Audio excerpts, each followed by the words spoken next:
percentage of Jews who perished in the Netherlands during World War II exceeded that of any country in Western Europe.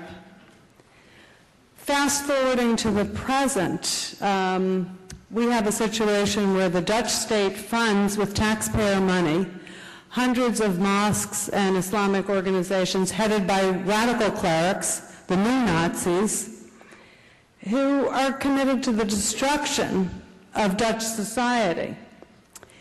In 2000, the Arab European League was permitted to open its first branch in the Netherlands. The League was founded by a former member of Hezbollah, and it's responsible for inciting riots and anti-Semitic violence in the Netherlands.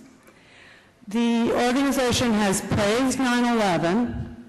It has called for the destruction of Israel.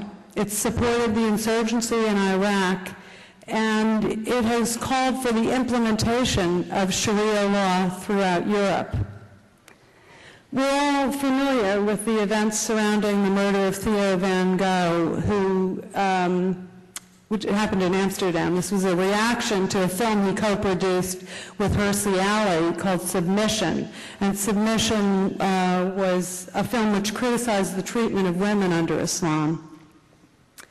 Recently, the Justice Minister in the Netherlands said that he was ready to institute Sharia law throughout the country as soon as the majority voted it in.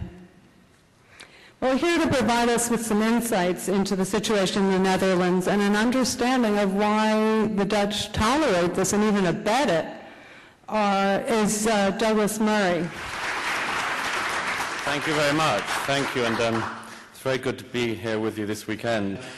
When I talk about jihad and the current war on Islamic fascism, I have a slightly dual role, I find, which is that in Europe, I preach and talk pessimism, and in America, I preach and talk optimism. And there's a reason for that, which is that it seems to me that the big thing that needs to happen at the moment is that Europeans wake up, but that Americans don't give up on Europe. I say that because Mark Stein, for instance, has just written a wonderful book, I'm sure many of you have read it, America Alone, which seems again to suggest that Europe is simply gone as a continent, that it's over, that it's so over there.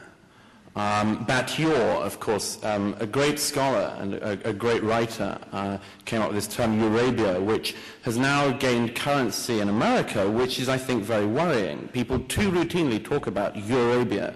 It is still Europe. And if you start calling it Eurabia, if you believe that this is the case, I do worry that you're going to give up on us. I do worry you're going to give up on the good people of Europe who are still there. So please, avoid that temptation and avoid the schadenfreude of thinking they've mucked up again, we're not going to help, we need you now.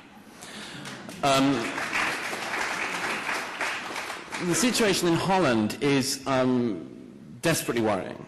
There's no doubt about that. Demographics, for one, are against us.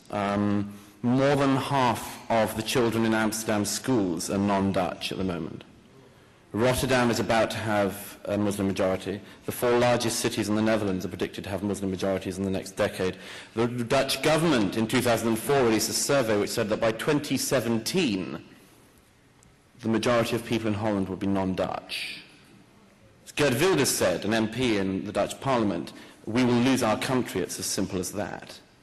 And when people say, why should we bother? Why should we care about this? It's only Holland or something like this. I would suggest this. Many people, particularly conservatives, like to come up with the phrase, well, at least it won't happen in my lifetime. This will happen in our lifetimes. This isn't a distant future. 11 years, ladies and gentlemen, 11 years till you lose the Netherlands. 2 people who did wake up to this early were Pim Fortuyn and Theo van Gogh, and of course both of them are now dead. There are 2 speeches by both these men which haunt me really, apart from anything else, because they provided a kind of very saddening prophecy of both of their demise. Pim Fortuyn gave a speech just a few months before his death when he left something called the Liberal Netherlands Party and founded his own party, which in 4 months got a sweeping victory in the elections without, then it was, their leader, who was killed shortly before the election. Pim said when he left the Leefbaar Netherlands Party, he gave a speech in which he said to his party, he said, "I've kept my cool until now, but I won't hold it any longer." He said, "It is 5 minutes to 12. It is 5 minutes to 12, not just in the Netherlands, but in all of Europe." That clock is still ticking, but without anything being done, it's just a little closer to midnight. When Theo van Gogh was still alive, just shortly before his death, he made a speech, a characteristic speech of Van Gogh, in which he appeared in Amsterdam dressed as an imam, and he had a strap-on false beard.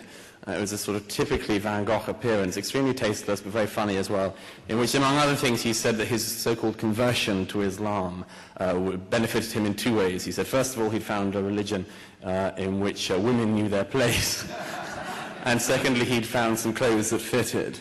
But Van Gogh finished that speech in 2004, shortly before his death, saying, he said, "Allah is the scourge which will conquer Amsterdam. Sleep well, good Amsterdammers." The truth is that in the 2 years, or to the month, since Van Gogh was slaughtered on the streets of Amsterdam, the Dutch people and the Amsterdammers have indeed gone back to sleep. Largely a political problem, largely the fact that the right in Holland has split without a leader since Fortuyn's death.